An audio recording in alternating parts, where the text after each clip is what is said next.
So you gotta play doctor. You at the mental hospital or you at the regular hospital? Hello and welcome to Lawd Lukan. Time to get distracted from the thing you are supposed to be doing with some more witticism of Love After Lockup. We've got crazy cat people. I got Chucky Bonkers in the car here with me. And Amy, Janice, whatever, gets excited. Arthur's mum has a right good look at some stuff. And True is getting an education in new technology. So you pump your penis up with this? Hello, good day, bonjour, and como estas, my amigos, and thank you for joining us. Big love to the beautiful people who have subscribed, and some Osbeda Dynasty coffee for the lords and ladies of the Lukan Manor. Today's theme is expectations. Some people come to the Lalalu thing knowing that little box might not fit. And, it's not really all that perfect, but no matter what, they make it fit, damn it, even if it means they end up crushing the box. Speaking of small things that are trying to satisfy larger things, we take a trip to Syracuse, New York to see Amy Winehouse and Troy, who brought a chopstick to a baseball bat convention. This week, we don't get to watch Mum and Pop throw some shapes. Growing up as a pastor's kid. Yeah, we do. Get with it, can't think quit it, stomp on a stoop when I hear funk blue, playing pop pipe, follow her to shoot, baby, just sing about the groove. Sing it. Anyway, Amy's at Patrice the Psychic's place and is looking for answers regarding her relationships with Pee-wee. Troy. And no matter what your perspective is or spirituality of this kind, it's got value when someone is strong enough to say, he's not going to be able to be the man that you want nor need. And this isn't the mystical romance Amy was hoping for. But of course, she loves him, therefore that's enough, and somehow justifies flogging a dead horse relationship. Well, not so much of a horse, eh, Troy? Maybe more of a squirrel? Or, a panda or something. Actually, the male with the smallest hot dog to body size is an adult male gorilla. Yes, indeed. All that gorilla going on, with the arms and the butt. Gorillas do seem to have been first in the queue for butts, but sadly they were late for the penis queue, measuring it at a staggering 1.1 inches. I guess that's what makes them family zoo friendly. Can you imagine if the gorilla's bits and bobs were proportionate to its strength and mass? That'd give the visiting kids something to get therapy about, wouldn't it? Poor little Timmy, watching them swinging through the trees. Daddy, why's that gorilla got 3 legs? It's fairly typical of nature's false advertising, isn't it? You see and judge a creature to be one thing, but it's actually something else. Pandas, for example. They look all cute and fluffy, but they're actually quite dangerous. And there are records of a whole 3 people being attacked by them. Well, one of them had their foot and elbow bitten, so it wasn't exactly life-threatening, was it? What a rubbish predator. It gets its hand on some drunk guy who jumped in to impress his girlfriend, and it goes for his elbows and his feet. His feet. Doesn't go to the jugular or anything like that. Nope, it went for his elbow. Stupid panda. And having seen the photographs throughout the recovery and medical treatment that they had afterwards, I'm kind of surprised the surgery didn't finish them off. I've had to put this in black and white to avoid the red stuff, but look at that stitching. You'd ask them what the hell they were playing at, wouldn't you? He's made it look like foot pubes. Other animals with good marketing as seals. Oh, look, all fluffy and cute. But have you seen what they do to penguins? My God, I won't go into detail, but this tells you a bit more. See, mates with them in different ways. Enough of that. I was saying that Patrice has the strength to tell it like it is. What about it? Does it make you cry? Because I really love him. No. And she'll shut down all the nonsense. Especially for my son. Because he has such a good relationship with Troy.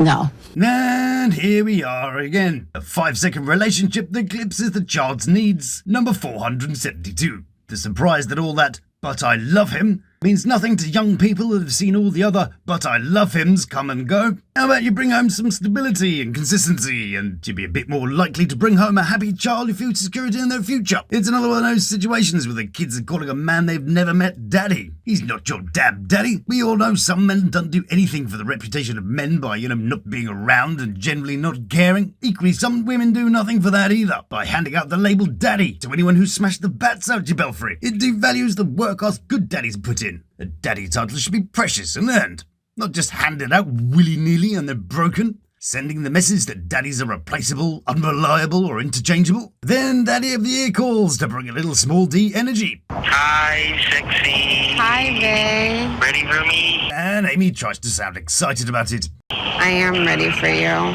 Happy Valentine's Day. She does have those Janice tones in her voice though, doesn't she? But the director wanted another try at Sincere Desire, so Amy gives it another shot. Ready. I'm as ready as I'm gonna be. Meh, not the most convincing Desire I've ever heard, but I'm not really sure if she does expressions. Also, this little patch of acne, isn't that indicative of that little thing that starts with an M and ends in ethamphetamine? Just saying. Not saying she does it, of course, just, making an observation. Off now to spend some time with Kim and Joey. Now, I think there's something really deep and dark about these two.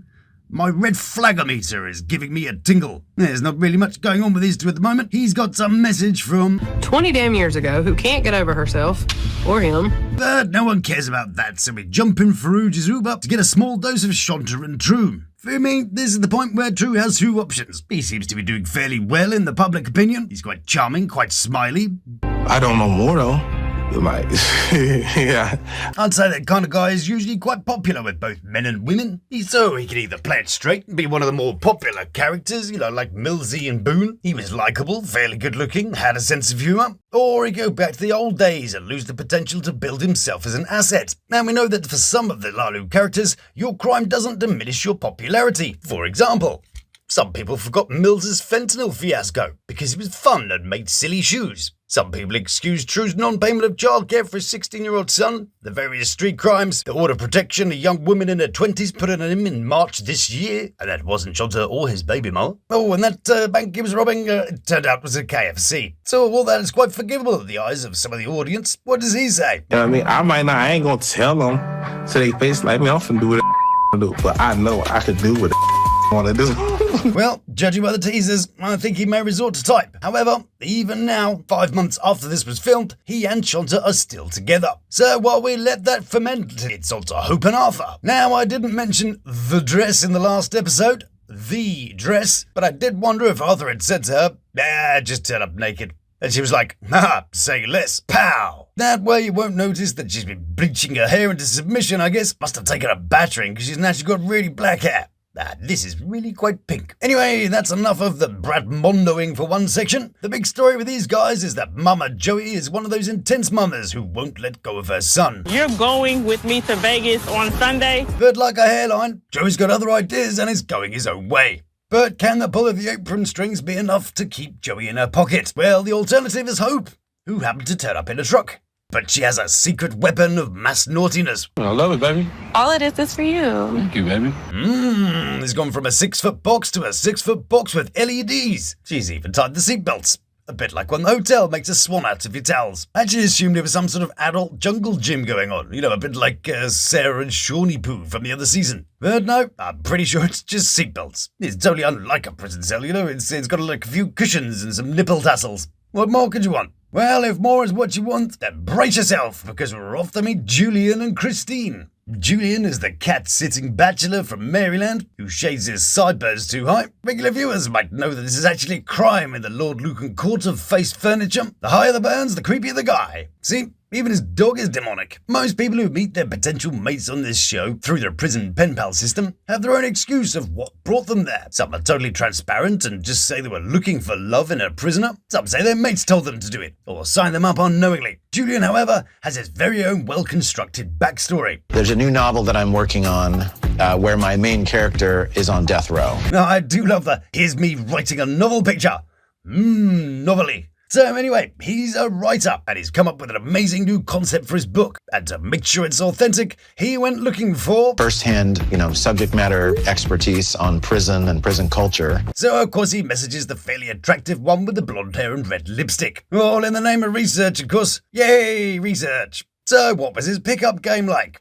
I've been researching prisons, lingos, prison cultures, but I haven't found much to make it seem authentic. Because all the TV shows, books, films, YouTube channels, etc. They're no good. He needed Christine, who may look at home in a library in this picture, but there's also something a bit, I'll chop it off and throw it out the window of a moving car about her. Then he finishes, I see you like writing. So cool. Okay, firstly, every prisoner likes writing. It's like saying, all people who do this to their hair are weird. It's just stating the obvious. So cool. Are you 12? If he was anywhere near interested in research, he would have at least asked a question. In fact, while we're here, To the men watching, apparently around 60% of you are card-carrying cock owners. Don't do this. This is not good. Why? Don't be over 40 and use slang from the 80s. Don't say something which is painfully transparent. Don't stick exclamation marks everywhere. And for God's sake, give her something to respond to. Ask her something. Chances are you're one of 5 men talking to her at any one time, which is the general ratio, of course. So say something worth replying to.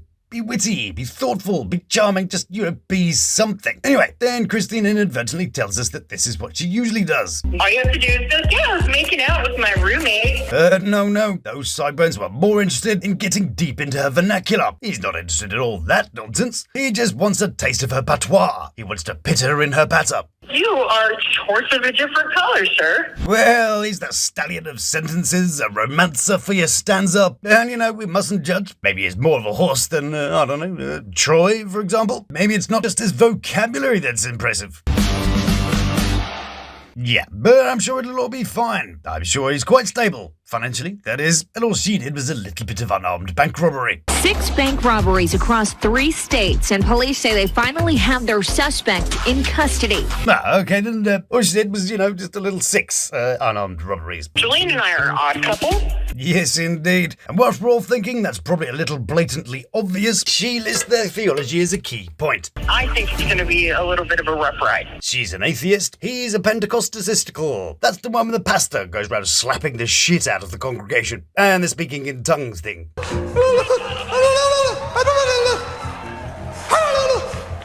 What's that? You think that might be right for one of my montages? Huh? I should do a dancing cutaway? Well, my little gorgeousness, go on then. Welcome to my party, we're just getting started. A life is a dream or a nightmare scarring. Hand me a drink cause I think I'm going all in. Get me a shrink who can catch me when I'm falling. Cover up my scars, flip the handlebars. Crashing in my car, wake up in a bar. I'll be a superstar, just on my avatar. This world is so bizarre, empty out the reservoir. Yeah. I'm taking 6 shots, yeah, straight to the face. And I wanna get lost, I'm sick of this place. Don't know how to stop when I'm feeling this way. So I'm taking 6 shots till I'm feeling okay. I think I'm going crazy, don't think I'll get home safe. So I'm taking 6 shots, all straight to the face. I'm taking 6 shots, are you coming with me? I'm taking 6 shots, yeah, straight to the face. And I wanna get lost, I'm sick of this place. Don't know how to stop when I'm feeling this way. So I'm taking 6 shots till I'm feeling okay.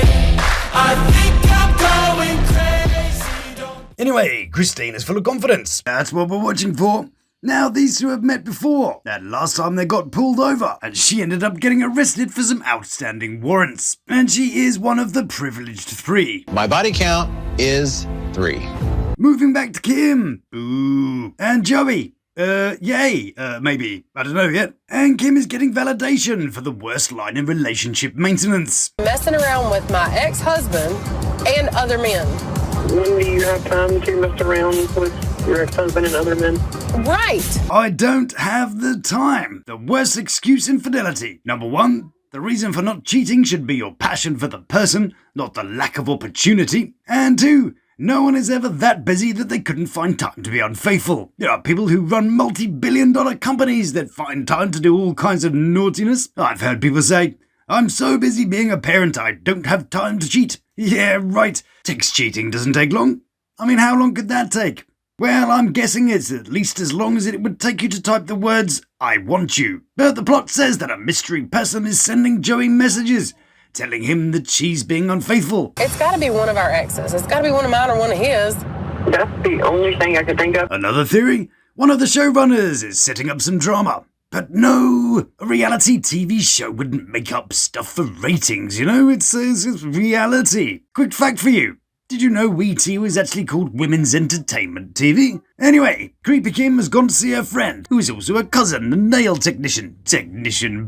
How to make your job seem more impressive than it actually is. It's like in sales, where everyone is some kind of executive, or in estate agenting, or realty, where everyone is some kind of twat. And the word realty, I hate that word. It's like the word conversate, which seems to have come into existence recently. I know realty is short for real property or real estate, but it's stupid, so there. Anyway, she's about to make the news of her new romance to her friend / cousin / nail lady, Tatum. You remember Joey?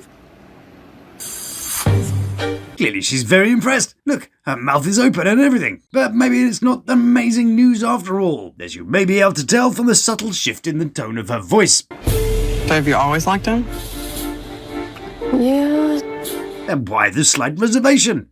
Well, it's a case of small town big body count. And the first name on the list of bodies in Tatum's count? I did lose my virginity to Joey.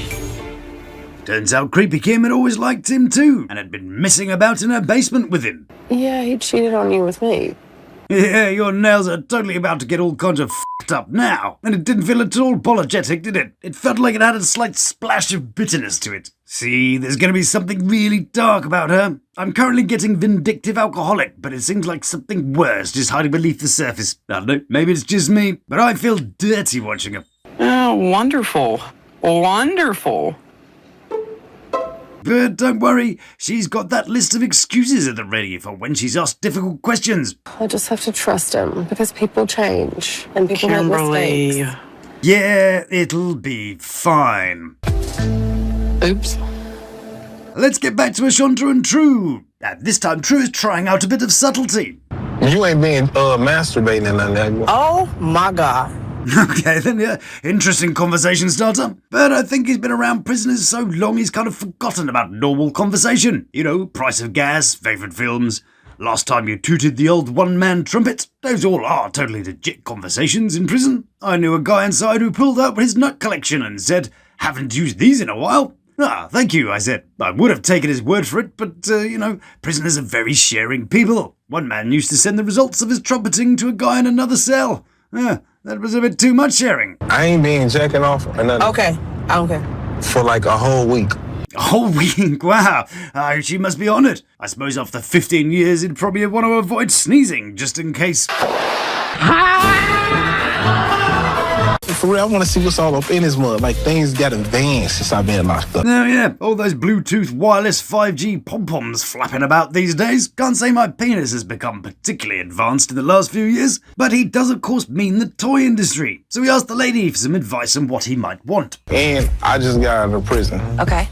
For 13 years. Okay. So does that mean he wants something for that prison experience? A bar of soap and someone to drop it? Something for the back door, maybe? I had sex with probably like a good 22. And what about Shonta? True is planned to come in like a wrecking ball, but that's not what Shonta's into. That proves he don't know me. Because this is way out of my element. And that's not the only thing she's been keeping from him. Aside from the fact she lied about having 2 mortgages when she actually rents 2 houses.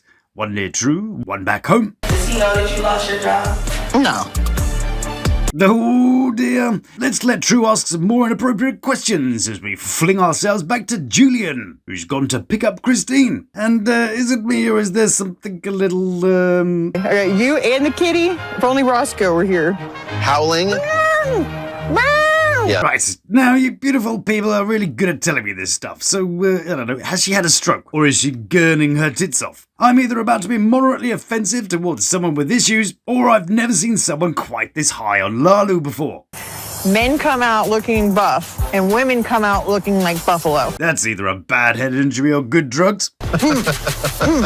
I'm going to get on it and just do it with like, But is the next line, which clears it all up. I was dating someone who got me on the needle. Ah, the affectation is due to a thing beginning with M and ending in ethadone. That totally makes sense. It's quite crazy though. If you move the world with her as she sways about and kind of simulate what her balance is like, it looks like this. Took a envelope and I wrote, put all your 50s and 100s in this envelope. Oh, blimey, I think I'm going to be sick. So these two off to write a book together. Can't imagine what kind of craziness that would be. But I hear Netflix is interested in making it into a 3-part miniseries starring Gary Busey. Hey, a Gary Busey joke. Good times. More of them, the crazy cat couple, not Gary Busey, in the next video. At the hotel, everybody needs to get the hell out because we've got business to take care of.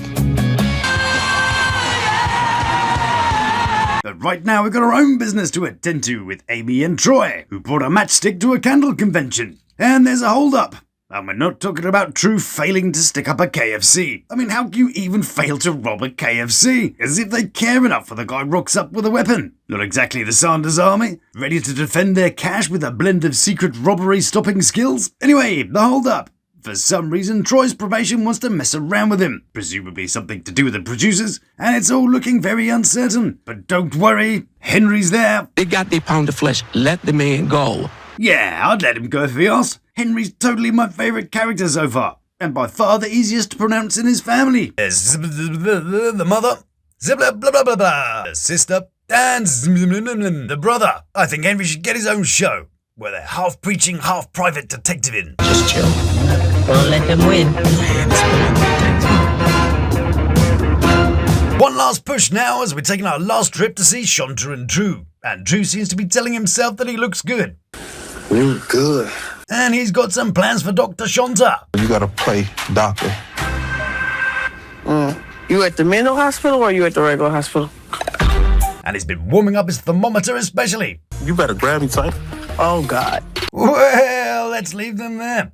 Actually, no, there's more. As Shonta wakes up the next morning, the morning dew in her eyes, some residue down her leg, greeting the morning with a renewed vigor after a night of passion, a bit of ardor in the arbor. He just gone. Good job. And with that, the episode ends. And we can all walk home in the outfits we were wearing last night, with a slight feeling of shame and regret. That concludes our little soiree this evening, my delightful human being. Save one last thing, of course. A little bit wholesome. And today it's about generational curses. Unless, of course, that ends up being copyrighted, in which case it'll be about boy manhood. But hey, let's find out together, shall we? Let me read something to you real quick. It means a lot to me. Man, I ain't trying to cry, but let me read something. It's been on my phone for 5. Break generational curses. Quit yelling at your kids before they go to bed and expect them to sleep well. Quit yelling at your kids in the morning right after they wake up before school and expect them to have a good day. You set the tone for your children. You set the tone for your voice. They will always remember in their heads. You become their inner voice. Don't be their inner critic. Speak life, speak love, speak bravery, kindness and hope. Speak wisdom and truth. Most of all, listen to your children. And that, my dear viewer, is enough from me today. Thank you so much for your wonderful words of support in the comments. It means a lot to me. Please like and share if you enjoy my videos. I'll be making some more member videos this week, and I hope to see you lords and ladies there. So until we meet again, stay beautiful, love to my 3, and you take care of yourself. Please subscribe now for our live. Thank you.